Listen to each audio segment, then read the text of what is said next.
There are about 3.2 million internally displaced people in Nigeria, and about half of this number are in Borno State alone.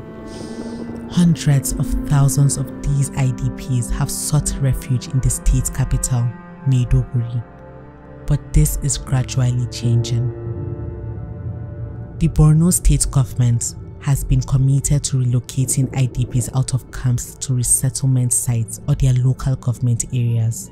Since 2016, it has set various deadlines for the full closure of the camps in Maiduguri, despite concerns from humanitarian organizations. The authorities cite various reasons for their devotion to resettlement. They claim there is a prevalence of early child marriage, prostitution, drug abuse, and thuggery at the camps, loss of dignity, and growing dependency on aid. They also argue that there is a return of relative peace to various communities and a need to build resilience. But despite promises of safety and sustenance, the resettlement program has met a lot of challenges. Among them are severe hunger, loss of livelihoods, terrorist attacks, conscription by terror groups, abductions, and death.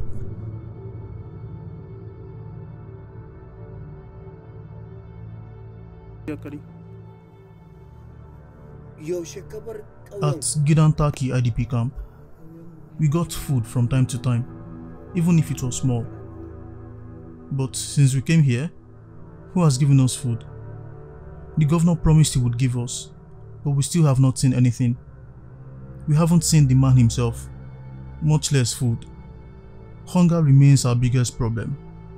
We sleep without food. Sometimes, we spend up to 2 days without eating. I am a widow. At the IDP camp, I worked on a farm. Sometimes they paid me in cash and other times they gave me grains. I had my own little farm where I planted okra. I fed myself and took care of my children. Now we have been asked to come here and there are no jobs. I have just returned from where I went to fetch firewood. I would sell it to get what I can eat. I have to go on a daily basis. I get 150 naira, 200 naira and 300 naira from selling every day. I buy some maize flour and if the money is sufficient, I'll buy a little dry fish and some Maggi cubes. The money is only enough for one meal. You know I am elderly and my sight is very weak. I can't go and work. But people have sympathy for me. One of my cousin's sister's daughter has been helping me. Sometimes when they get food, they give me some of it. But sometimes they do not get food because of the situation. If they don't get, there's nothing I can do.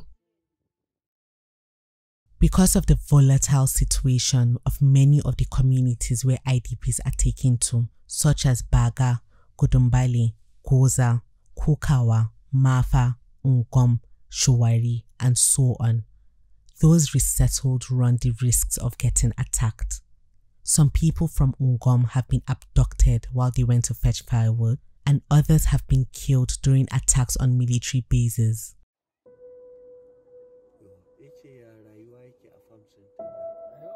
This place was attacked once, 7 days after we arrived here around 6:30 to 7 in the evening. They were chased by the military. Some people ran to Maiduguri, but we stayed back because our property may be stolen. Some even left the town that night. We could not sleep. They shot a bomb that landed behind my house. It was in the morning our neighbors showed us the explosive.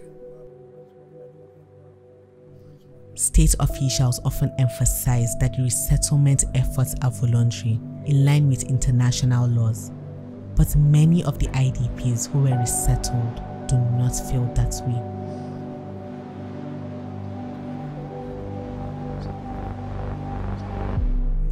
My opinions do not really matter because who am I? We who are IDPs are supposed to be given sympathy and a listening ear. That's all we need.